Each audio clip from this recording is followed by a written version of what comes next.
levantar, falar sentado, mas apesar das atividades esportivas que eu gosto, a idade está pesando, é mais cômodo para mim. Eu agradeço muito as palavras do querido colega, o convite por estar aqui e espero não chatear ninguém. Olha, há um mês atrás, mais ou menos um mês atrás, eu tinha voltado da China e fui a Havana. E fiquei surpreso, passando por uma rua, vi assim, Faculdade de Patrimônio. Eu não sabia, uma faculdade exclusiva de patrimônio em Havana. Na verdade, vi, não deu realmente para entrar, porque eu estava em turismo em Cuba. Mas é mais ou menos, eu vi depois, a ideia, o ideário, o programa desse curso aqui. Patrimônio é uma palavra com muitas variáveis semânticas. Patrimônio pode dizer muita coisa, vocês sabem muito disso.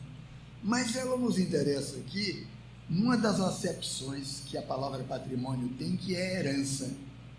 Herança.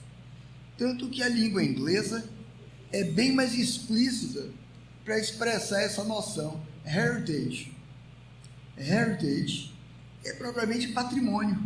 Tanto que o Ministério da Cultura canadense, quando eu era presidente da Biblioteca Nacional, eu tive como a ministra da Cultura, eu era ministra canadense, o ministério é Ministry of Heritage, quer dizer, é o Ministério da Herança, por assim dizer, que é o Ministério do Patrimônio, o Ministério da Cultura. Então, essa palavra, essa segunda parte de patrimônio, monium em latim, é a ação, é a qualidade ou é o estado daquilo que vem do pai. Portanto, é herança, daí patrimônio. Na verdade, nós podemos tranquilamente trocar essa palavra por cultura. É uma palavra, no fundo, bastante indeterminada, semanticamente muito ampla. Então, eu me aventuro a dizer o seguinte, que esse conceito de patrimônio, assim como o conceito de cultura, é um dos conceitos mais importantes para a boa compreensão quando você usa a expressão cultura brasileira, por exemplo. Porque um tipo especial ou um tipo particular de patrimônio integra essa identidade que é reconhecida pelas classes dirigentes, pelas classes dominantes do Brasil, como cultura nacional. Porque se considera a cultura nacional a cultura herdeira e exclusivista da paideia europeia, da paideia grega. Então, cultura nacional seria a reprodução aqui da cultura grega, que a Europa incorporou. Então, a paideia, outra palavra para cultura, é a cultura ocidentalista da ciência, da técnica, a ciência do espírito. Ela tem como pressuposto a unidade e a identidade das coisas, em que o conhecimento racional do mundo se daria por um sujeito distinto do objeto, sujeito separado do objeto. Esse objeto, por sua vez, se faz um outro, que é chamado, conhecido com uma forma negativa, conhecido como diferença. Ora, por esse motivo, foram vários os pensadores que proclamaram esse princípio, o princípio da diferença, como a lei fundamental do espírito. A diferença como o princípio dos princípios. Ora, a paideia grega, a cultura grega, tenta responder pelo sentido da identidade humana e pelo sentido da identidade nacional.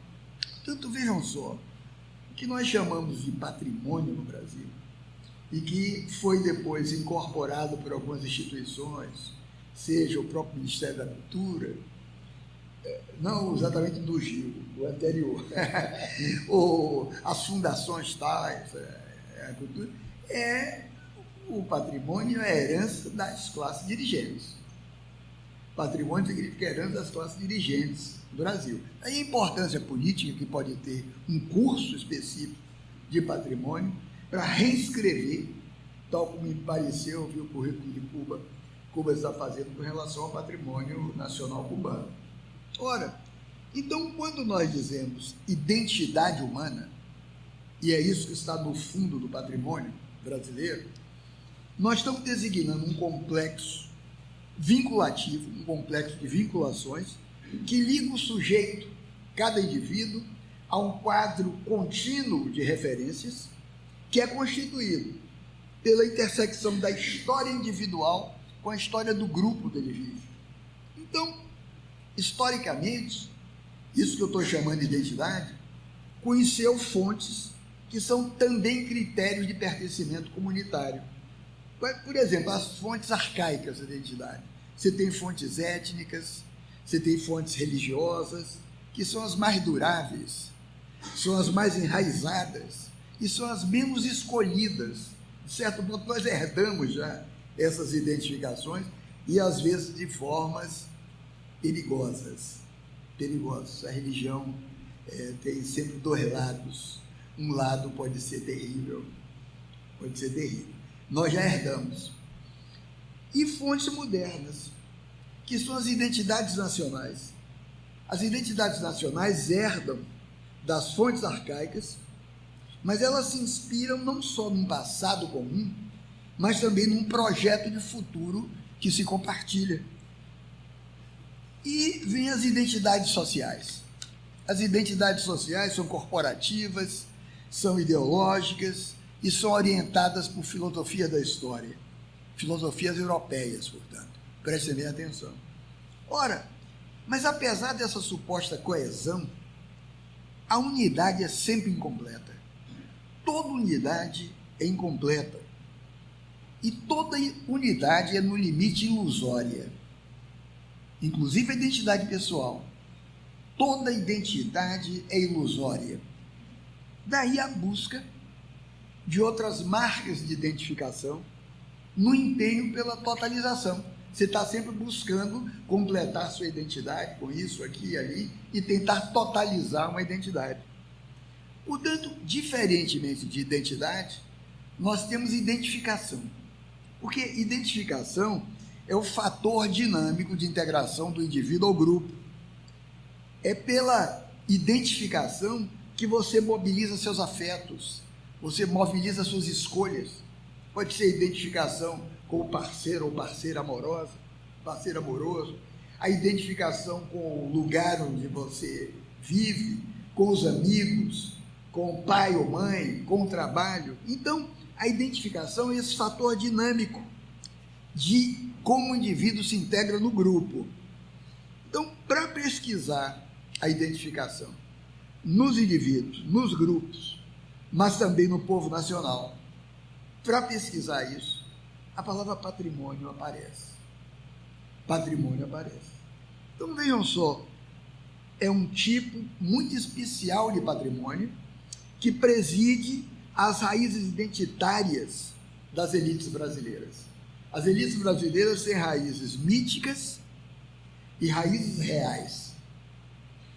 Eu quero, com isso, indicar uma linha, possivelmente de pesquisa, desse curso específico aqui, que é a identificação, digamos, das linhas históricas com que se identificam as elites brasileiras, né? A cor branca, a Europa, essa é uma linha histórica de identificação. Então, nessa identificação, nesse processo, a realidade e o mito se atualizam de modo muito diferente, de modo muito diverso, na variação das realidades nacionais. Então, entre os brasileiros, essas identificações vivem no interior do patrimonialismo, que é a forma assumida pelo poder no Brasil, tanto no plano da organização do Estado, quanto no plano das relações sociais. O Brasil é um país fortemente patrimonialista. Talvez o país mais caracterizadamente patrimonialista do mundo. Daí, recomendar, particularmente nesse curso e para os professores, torna obrigatória a leitura desse grande livro de Raimundo Fauro, sobre o patrimonialismo do Brasil, os 2 volumes do patrimonialismo. Ora, essa forma, a forma patrimonial, é a forma que nós herdamos do transplante do aparelho ibérico para cá, do transplante do aparelho estatal português para o Brasil. E um texto original para se entender o patrimonialismo é um texto do século XIV, muito pouco conhecido aqui no Brasil. Eu dizia, deveria ser muito conhecido. É um texto que eu recomendo muito a essa faculdade, aos professores que busquem esse texto. Chama-se O Livro da Virtuosa Benfeitoria. Isso foi escrito na primeira metade do século XV pelo infante, depois regente, Dom Pedro. Dom Pedro viveu de 1392 a 1449. Foi esse mesmo regente, esse mesmo Dom Pedro, que encorajou os descobrimentos no litoral oeste africano e no Oceano Atlântico. Pois bem, vejam só, é um livro, portanto, do século XIV, chegando ao século XV. São 10 livros, na verdade, são 10 capítulos, chamar livro capítulo, que vocês encontram na Casa de Portugal, como é na biblioteca? Gabinete Real de Leitura. É o único lugar no Brasil que eu sei que tem esse livro. É um livro fantástico para se entender Portugal e o Brasil. Fantástico. Porque nesse livro, Dom Pedro, ele estava propugnando um tipo de sociedade, presta atenção com a citação dele, em que benfeitorias são doações, benefícios, favores, presta atenção na palavra favores. Os favores do príncipe são trocados por lealdade e submissão permanente por parte dos súditos. Ora, a benfeitoria, portanto, que é o nome que se dá a isso, implica uma verdadeira doutrina do favor. Uma verdadeira doutrina do favor. Ou seja, o príncipe é mais naturalmente dotado para tal doutrina do que os outros homens. Porque o livro diz assim: esses homens, ainda que o saibam e queiram pô-la à obra, por constrangimento de míngua é pobreza, cessam de fazer o que desejam. Então, ao governante, cabe fazer do favor, da mercê, um projeto honroso. Veja só, toda a doutrina do favor, toda a doutrina do compadrio, toda a doutrina da corrupção também, por presentes, tem sua forma originária nesse livro da virtuosa benfeitoria.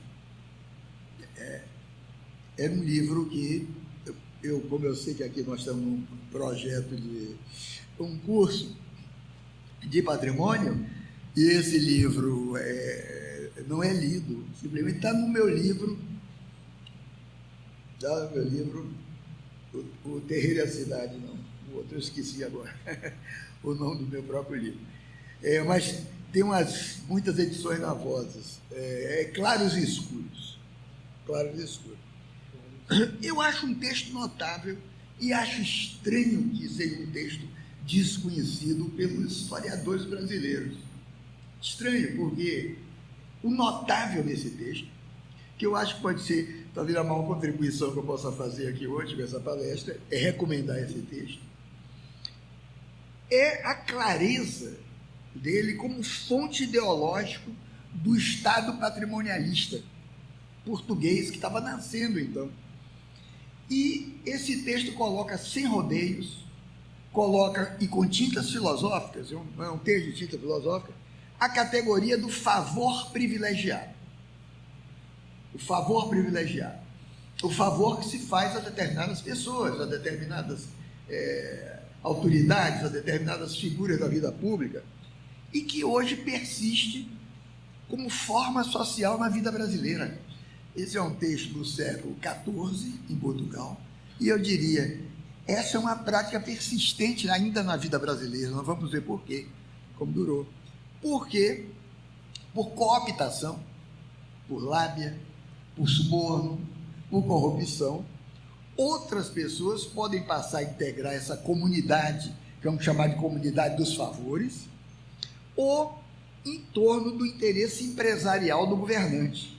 Pois bem, essa sociedade empresarial, administrada por um príncipe, com a ajuda de um estamento constituído por soldados, por burgueses, financistas, por letrados, conflui para o que Raimundo Fauro, em Os Donos do Poder, é o livro que eu estou recomendando, Os Donos do Poder, os 2 volumes de Raimundo Fauro, chama de Estado patrimonialista, o Estado patrimonialista português. Então, nesse Estado, a moral, as leis, a religião convergem para uma forma social de natureza patrimonialista, que nós podemos chamar isso como uma maneira político-social, um modo político-social, em que a circulação da riqueza obedece a critérios familiares, critérios clânicos ou critérios grupais. Em termos mais, assim, digamos, comecinhos, mais brutais, diz o seguinte: em termos de Mateus primeiro dos meus. Se você me presta um favor, você sai beneficiado, nós trocamos. Portanto, é o contexto de troca das elites, de constituição das elites predatórias, está dada filosoficamente nesse livro. Então, a tese do transplante para o Brasil, dessa ordem social patrimonialista, é característica de uma dinastia portuguesa chamada dinastia de Avis. A dinastia de Avis. E é muito bem exposta por Raimundo Fauro, nesses herdeiros do poder, nesses donos do poder de Fauro. É a forma do poder em que funcionários e bacharéis usam as leis, usam a burocracia como instrumento de opressão das classes pobres, das classes subalternas, e como biombo para o que eu chamo o mais gozar do grupo dirigente. Todo mundo tem direito a gozar, em todos os níveis, do sexual ao econômico, mas o grupo dirigente se arroga o direito do mais gozar, à custa da falta de vida e de gozo dos outros. Então, figuras importantes do estamento, a colonização, portanto, isso que eu queria dizer, é que a reprodução do poder, que foi feita pela colonização, o refazimento na colônia das estruturas do poder português, que existiam em Portugal, tem como vínculo essa gente sem muito dinheiro, que veio para cá, mas se dizia assim, com alvarás no bolso, o alvará é muito importante, sesmarias na terra e nomes que assustam e forçam respeito, tanto lá na corte quanto aqui na colônia. Foi essa gente que veio para o Brasil. Essa gente constituiu o Estado brasileiro. Então, a colonização obedeceu desde cedo à lógica de um capitalismo politicamente orientado para fundar aqui na América do Sul um prolongamento do Estado português. Só, portanto, figuras importantes do estamento dirigente se transferem para o Brasil, e o Brasil é, desde o início, um negócio do rei. Quer dizer, textualmente, o Brasil é o negócio do rei. E o Brasil se integra na estrutura patrimonial do rei, financiado por banqueiros, financiado por grandes comerciantes europeus, especialmente os genoveses e os marranos, que tinham capital. Então, vejam só, qual era a grande aceno que se fazia para os pobres, chamados despossuídos? A possibilidade de ter uma boa vida aqui no Novo Mundo, onde eles aqui poderiam participar da classe dirigente, do grupo dirigente. Você vem, você enriquece e vocês vão mandar. Mas vinha para cá também, você sabe, os escravos. E os escravos eram cada vez mais insuficientes em número. Aí, isso é textual. Olha, aos escravos, os portugueses dizem, aos pretos, cabe trabalhar para atender às exigências fiscais da coroa. Esse é, em linhas gerais, o plano de colonização e de exploração do Brasil. Então, esse espírito da centralidade patrimonialista, que no início só se fazia sentir aqui no litoral do Brasil, vai se expandindo para os sertões com a abertura das minas. Abre-se as minas e isso vai para os sertões. Você tinha, portanto, aqui no Brasil, os nobres da terra. Nobres da terra são os senhores rurais, dono de fazenda, poder de vida e morte sobre todo mundo, os escravos. Isso é o que chamava nobres da terra. Nobres da terra. Cristãos novos, judeus convertidos, judeus obrigados a não ser mais judeus, mascates, administradores, tudo isso compõe a oligarquia dirigente aqui no Brasil. E os funcionários vão se valer dos seus cargos como se fossem títulos, de maneira privatista, de maneira arbitrária, de maneira ineficiente, e é por isso que o Estado, burocrático patrimonialista, autônomo frente à sociedade, é percebido desde o século XVI no interior do Brasil. A expressão é minha, sua expressão no interior do Brasil, como monstro sem alma. O Estado, esse Estado patrimonialista, como titular da violência.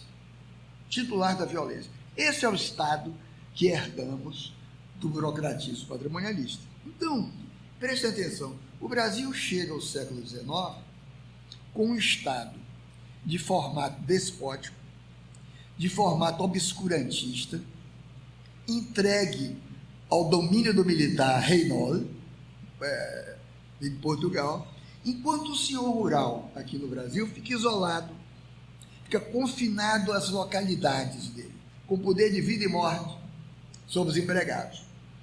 O que é que permanece sem mudar? O que é que permanece inalterado? É o eixo da política. Portanto, o reino deveria servir ao desfrute e ao gozo do grupo dominante, do estamento dominante.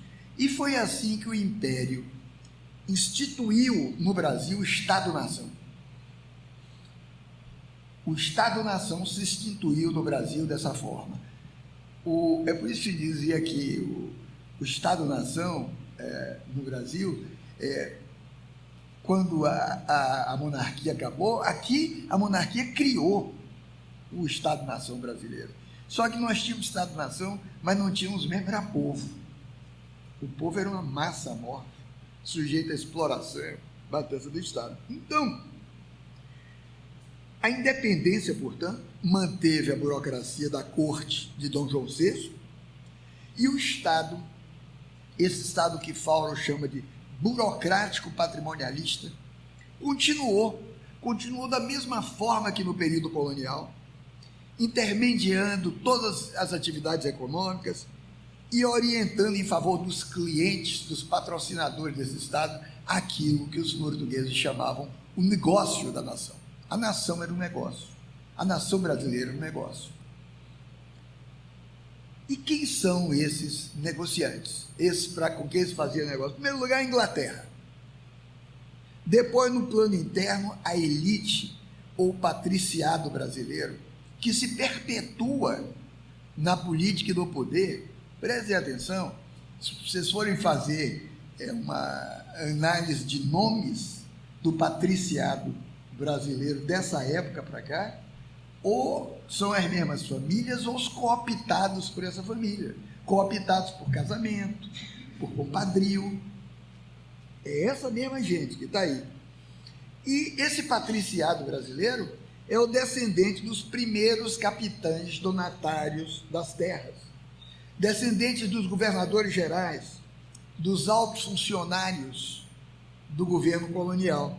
Então, se trata, em geral, de famílias originariamente vinculadas à classe dominante portuguesa, que podia ser desde a antiga nobreza do tempo da dinastia de Borgonha, ou a burguesia alçada à nobreza dos tempos de Avis, porque a dinastia de Avis pega a burguesia e dá títulos e dá terras. Então, vejam só, o poder oligárquico do senhor rural aqui no Brasil assumia aquela forma da família extensa, aquela família que o Gilberto Freire estudou tão lindamente em todos os seus livros, estudou com um português maravilhoso, mas era a família do domínio e da matança. Não pintam isso, principalmente os pernambucanos, né? Felizmente, eu acho que não tem nenhum pernambucano aqui. Eu posso dizer isso, que pernambucano é valente, hein? Eu posso. Mas essa família, da família extensa, que é glorificada por Gilberto Freire, os contornos aparecem mais claramente no Nordeste. Nordeste do século XVIII, Nordeste do século XIX, quando você pensa no modelo clássico da família do proprietário da plantation. A plantation é o senhor de engenho. É o senhor de engenho de açúcar típico, que os americanos chamam de plantation. Então, esse aqui é o objeto do estudo de Gilberto Freire. É o chefe de uma família, o patriarca, que inclui filhos, que inclui netos, que inclui irmãos sem posses, que inclui sobrinhos, parentes, afastados e bastardos, as várias mulheres que se tinha, as escravas feitas mulheres, tem toda a ideologia do mestiçamento aí, e evidentemente, a sinhá, a dona da casa, a quem era proibido, não tem criança aqui, eu posso dizer, e tem pouca ilustração, era proibido gozar sexualmente, se gozava com as negras. A sinhá ficava mal gozar, sempre foi. Gilberto Freire tem pequeno texto à parte sobre isso. Então, na senzala, à sombra da casa grande, aí sim, aí vive o escravo, e o escravo é o degrau mais baixo da escada, mas no fundo também um pouco familiarizado. Meu negro, minha neguinha, né? Então, é isso que se chama patrimonialismo nacional. Todo patrimonialismo implica um complexo de relações mantido por família, por clã ou por grupo afim. Para quê? Para preservar no conjunto a distribuição interna de bens. Preservar a distribuição de bens. O fator econômico é importante no patrimonialismo, mas a essência da razão patrimonialista, preste atenção que isso é muito importante para definir aqui o Brasil. A essência da razão patrimonialista é político-cultural, não é econômico. O que o patrimonialista quer é manter aquele grupo específico, manter a intrínseca familiaridade desse grupo. É isso que quer. Portanto, essa forma é uma forma ibérica, mas essa forma foi reinterpretada aqui e ela atende convenientemente aos discursos e às narrativas da invenção da identidade brasileira, da identidade nacional. É por isso que nada feriu mais e fere as classes dirigentes brasileiras de Rio e São Paulo do que essa história de cotas. Nada fere mais. Nada fere, que a cota é uma pequena mexida nessa relação. Uma mexida que não dá dinheiro, na verdade, para ninguém, dá algumas oportunidades educacionais, mas isso deixou as elites brasileiras que vivem nesse espírito loucas, indignadas e loucas.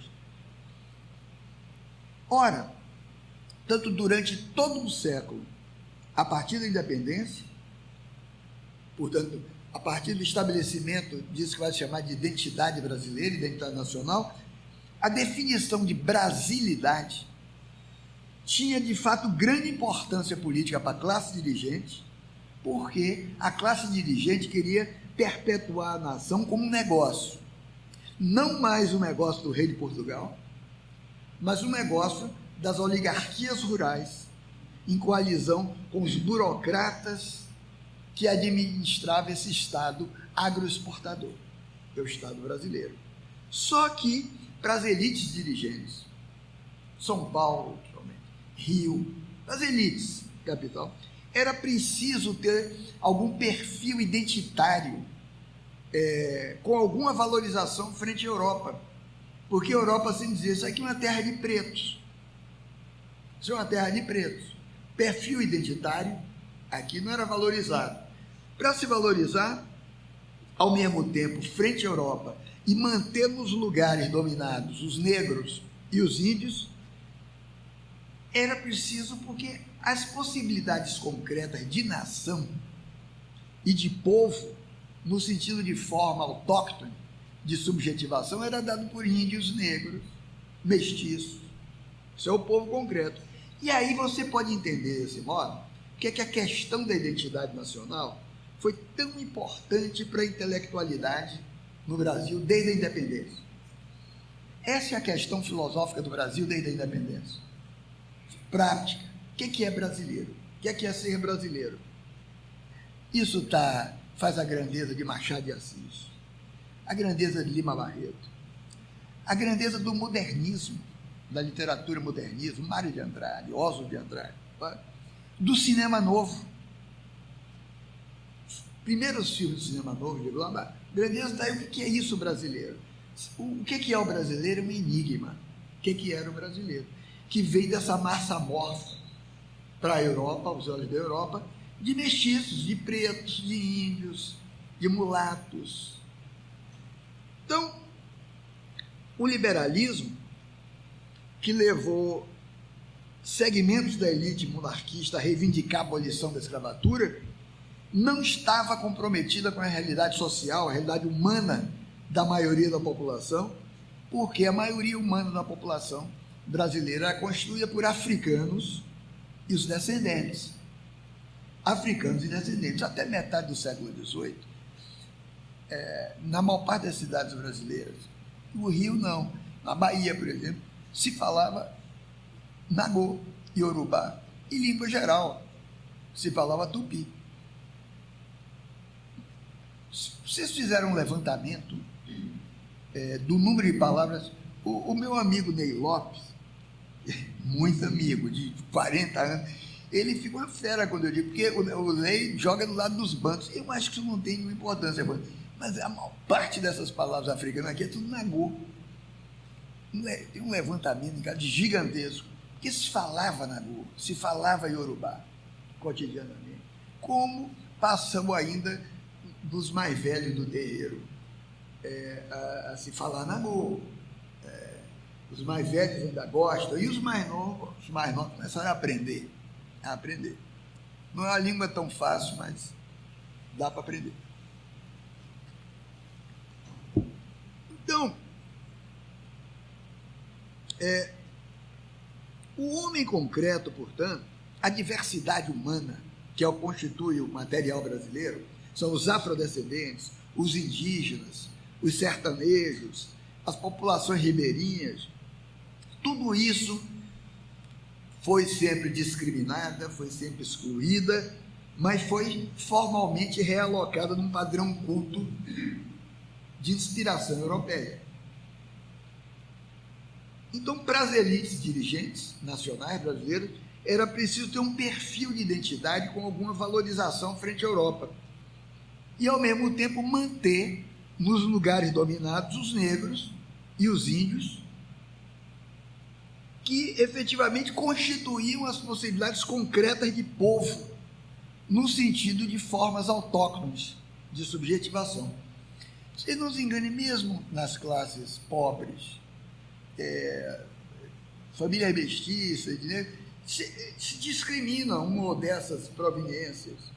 Eu não vou falar mal aqui da minha própria família, mas eu tenho um ramo da família que a família calava, muito tempo não gosta. Não é preto, que era minha avó, era Nagô, era Negatu. Não é índio, que minha avô, pai de mãe, índio bem próximo, não é cigano. Eu tenho um cigano muito próximo. Baiano não gosta. Eu sou baiano. O baiano tem medo de cigano. e acha o cigano fit, que cigano rouba a criança, cigano rouba a mulher, cigano rouba com faca, tudo isso é mito. Antigamente, roubar a mulher, olha que história. Não, a mulher bate no cigano, o cigano rouba. O cigano é muito mal visto, extremamente mal visto. É um pouco a história do Brasil nessa subjetivação, mas é muito, muito próximo. Muito, muito próximo. Se eu fosse mostrar para vocês a foto de uma parente minha, é que não dá para mostrar aqui, vocês iam rir muito. Porque cumpriu pena até quase o resto da vida, até soltaram aqui em Nova Iguaçu, numa cadeia dessa aí, depois teve que ir para a Bahia, não, cumpriu pena na Bahia aqui, que era mulher do Nova Iguaçu, não, ela veio, morei em Nova Iguaçu, cumpriu pena na Bahia. Chamava-se, era mulher do Curiço, parente, ninguém quer que fale nisso na família, que era, diz que era boa com um fuzil na mão. Então, vejam só, e para as elites dirigentes, portanto, era preciso ter um perfil identitário, um perfil da identidade. Ora, mas ter um perfil de identidade não são possibilidade de um povo só, são possibilidade de povos. E povos são formas diversas de subjetivação coletiva. Nós não temos um povo brasileiro, nós temos povos brasileiros. Temos formas diversas de subjetivação. Nós temos comunidades, enquanto que a diversidade, essa é a marca da autoctonia sul-americana. A marca da autoctonia sul-americana é o diverso, é a diversidade.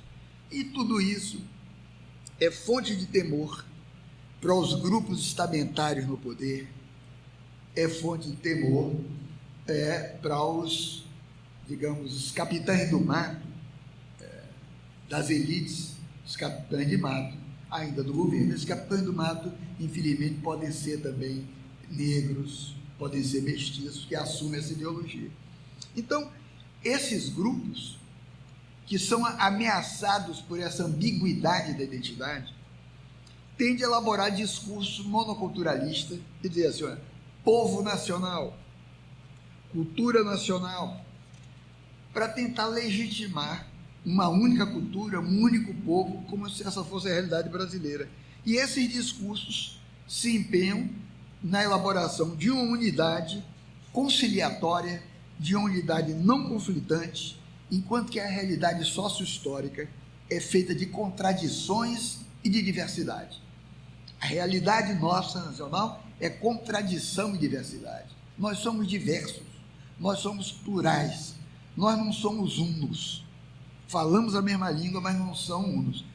Nem sempre falamos a mesma língua. Nem sempre. Essa é outra das pequenas ficções. Vamos à língua portuguesa de maneira muito diversa. Se quisesse provar isso um dia aqui, eu traria o meu bombeiro de 20 e tantos anos no meu prédio, o Severino e o João. Vocês iam tomar um susto com o João, ele tentando falar português com vocês. Mas não tem jeito do ser humano falar português, mas depois de algum tempo já entende o dialeto. João, que é paraibano e fala outra coisa do interior. É o mesmo português e não é. Então, vejam só. Portanto, eu estou falando demais ou tem tempo? Em termos de pensamento, portanto, que contradições e que diversidades são essas? Em termos de pensamento, para descolonizar, é preciso fazer uma distinção entre o diverso e o diferente. Diverso é uma coisa, o diferente é outra. Ou seja, é uma distinção entre o universal concreto de todo existir humano. Todo existir humano é plural. Existe uma pluralidade existencial das pessoas. Nós somos estruturalmente diversos. Mas existe um universal abstrato chamado diferença. A diferença é a construção lógica da filosofia europeia, da metafísica europeia. A distinção lança uma luz muito concreta sobre as práticas opressivas. Eu vou citar, por exemplo, um episódio da época da ditadura militar, aqui no Brasil, que revela uma totalidade opressiva. Eu vi isso 3 anos atrás, lendo o jornal, depois dizer quem é a pessoa, todo mundo conhece. Estava passeando à noite numa rua em São Paulo, é um artista, e ele ouve um policial a justificativa assim: quem é você? Por que você está aqui? Estava nos Jardins, ali em São Paulo. Ele estranhou. Ele disse: será que é porque eu sou preto? Você está pedindo uma identidade? Aí você disse: mas além disso, você vai ser preso exatamente porque você é preto. Exatamente porque é preto. Então, em princípio, eu vou dizer depois do nome, a rejeição à diferença de cor é que deflagrou essa ação arbitrária do policial. Era um negro que não devia estar naquela coisa dos Jardins à noite. Mas é muito mais provável que a motivação se deva não à diferença simplesmente, era um negro, à diversidade. Ou seja, e aí podemos ver o que é o diverso e o diferente. O diferente foi surpreendido num espaço que não deveria estar trilhando aquela hora. Ou seja, que é uma região supervalorizada de São Paulo, ocupada por gente clara e descendente de antigos mestres escravos. O diverso é a posição que o diferente ocupa no espaço. Se o diferente tiver um espaço que deve, tem muito problema não.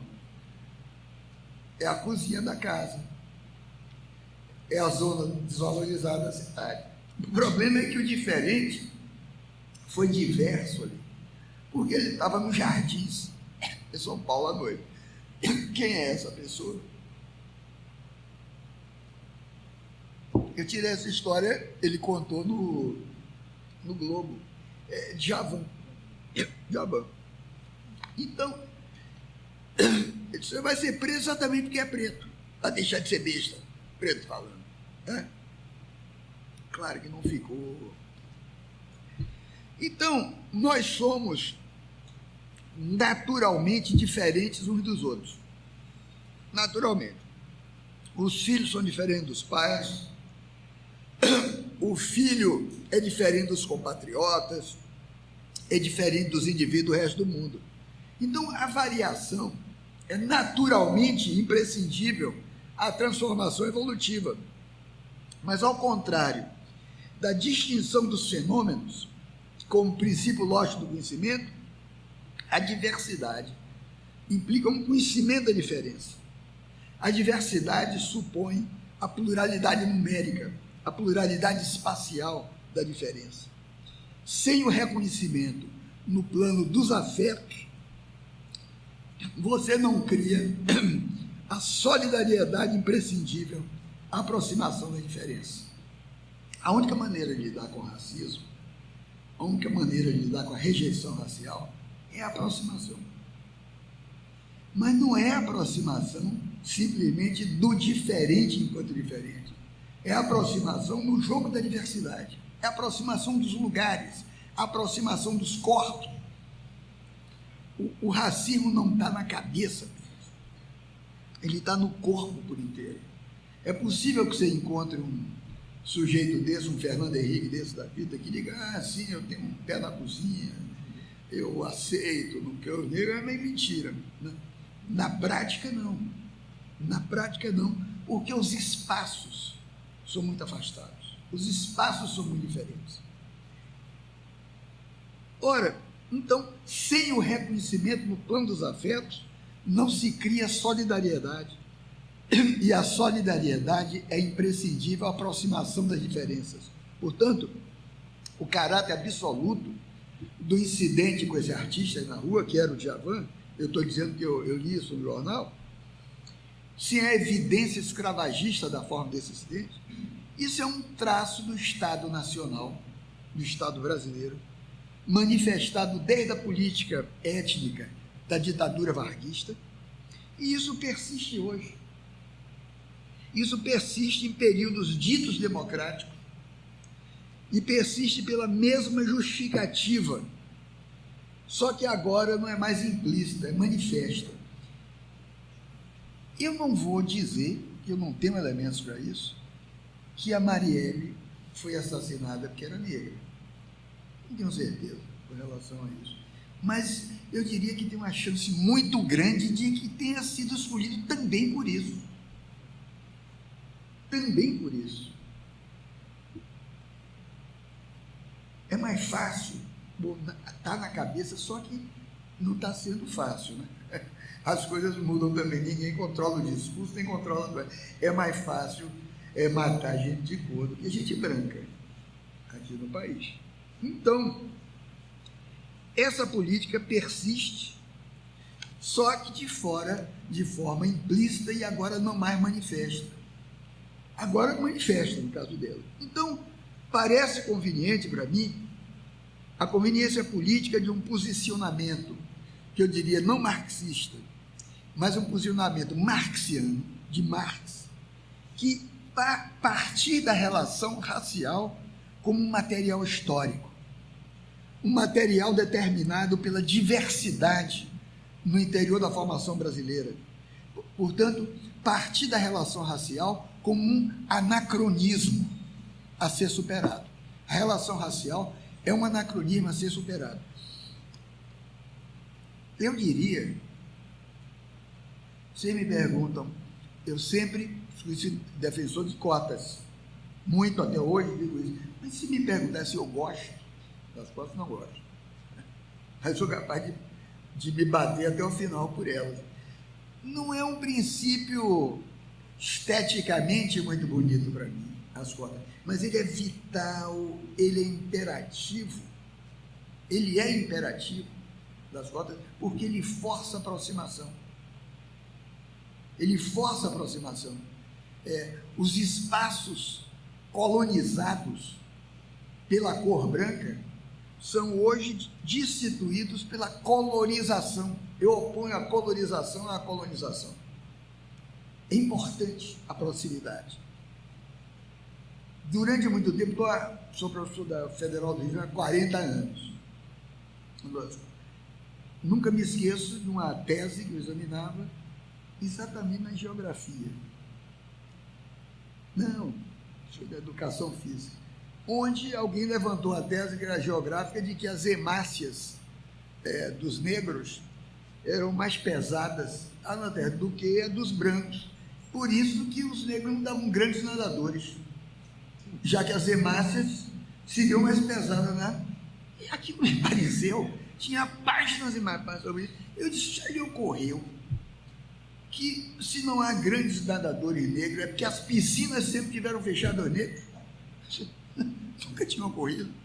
Não é porque tem hemácias pesadas nem nada, é porque fechavam sempre as piscinas aos negros. Você realmente não tem grandes nadadores negros. Né? Por quê? Porque é questão de acesso às piscinas que agora pode ser começada. Isso é a questão da diversidade. Isso é a questão da diversidade. É os lugares que você ocupa. Então,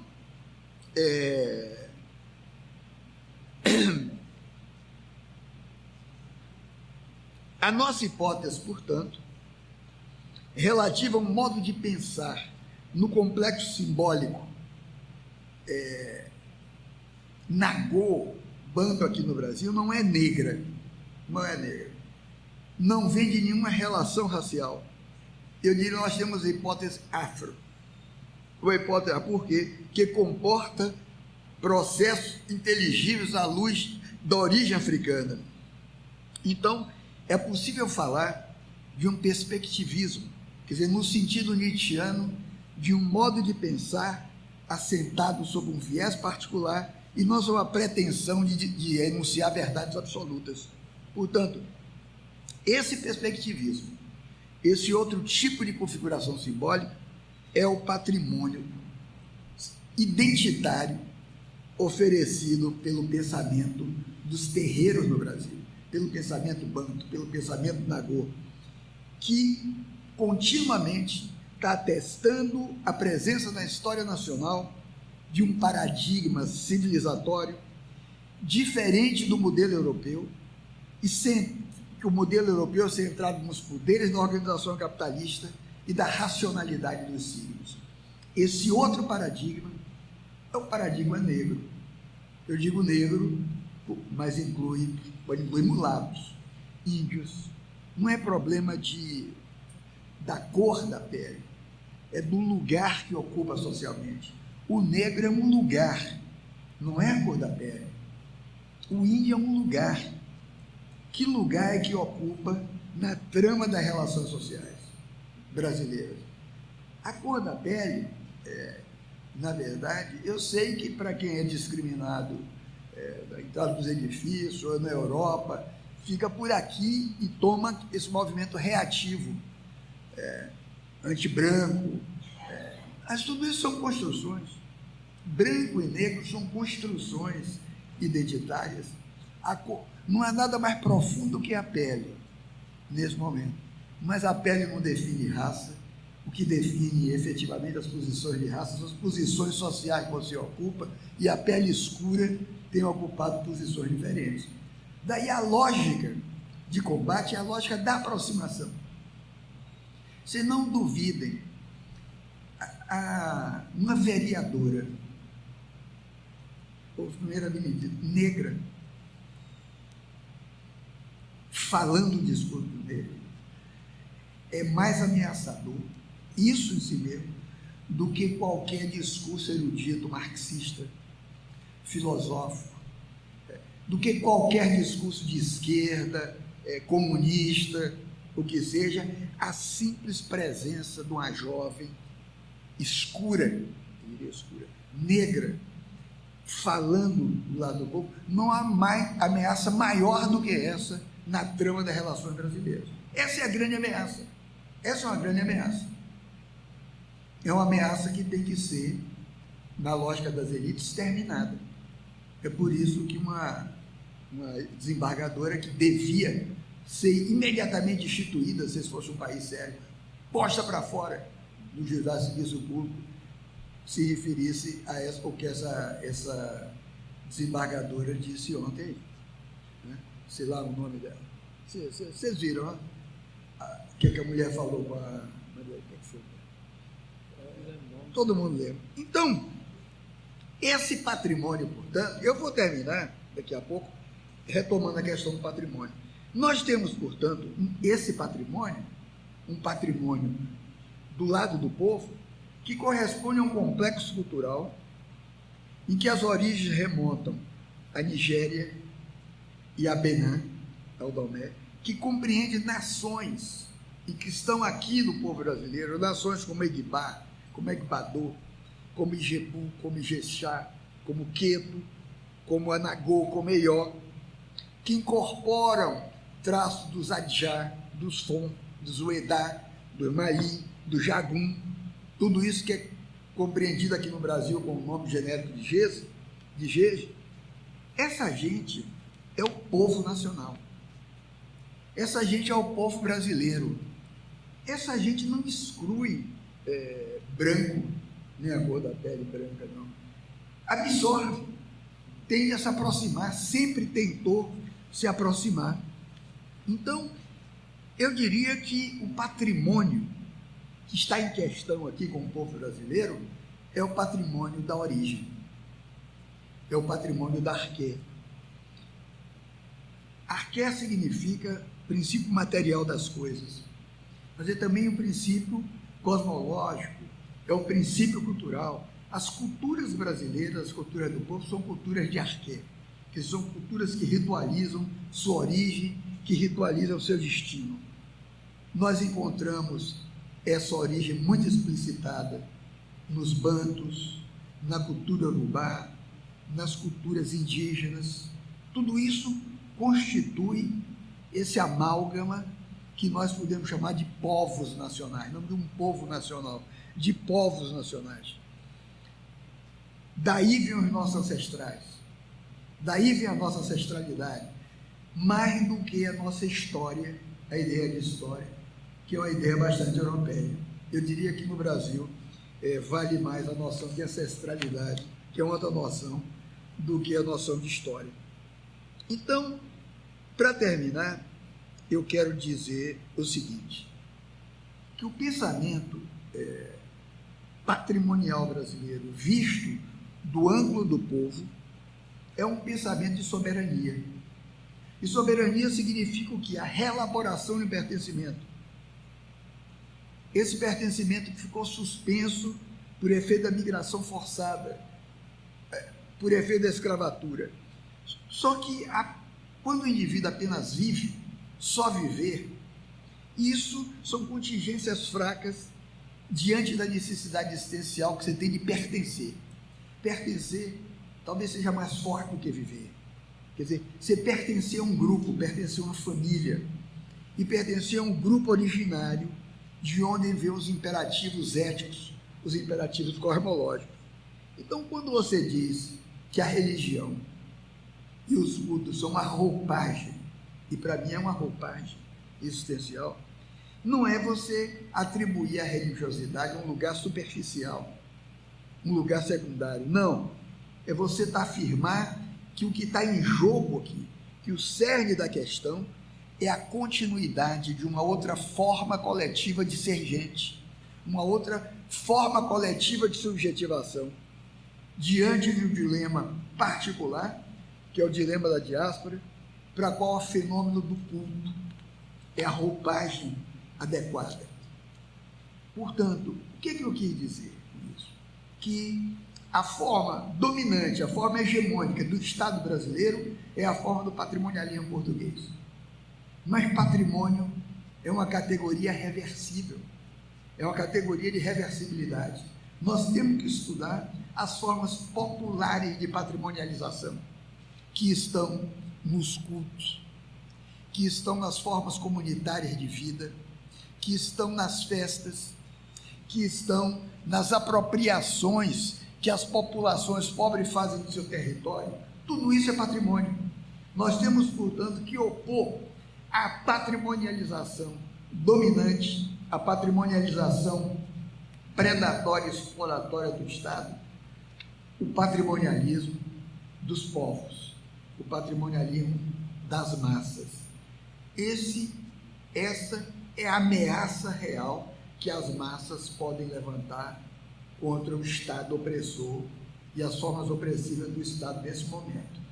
Eu diria, não era o assunto da palestra, eu conhecia a Marielle, nós estivemos, aliás, juntos, numa mesa, e eu vi naquela moça uma ameaça concreta ao poder, não pelo que ela dissesse, não porque ela ia fazer, ela muito ponderada, mas simplesmente por estar ali onde estava e falando o que falava.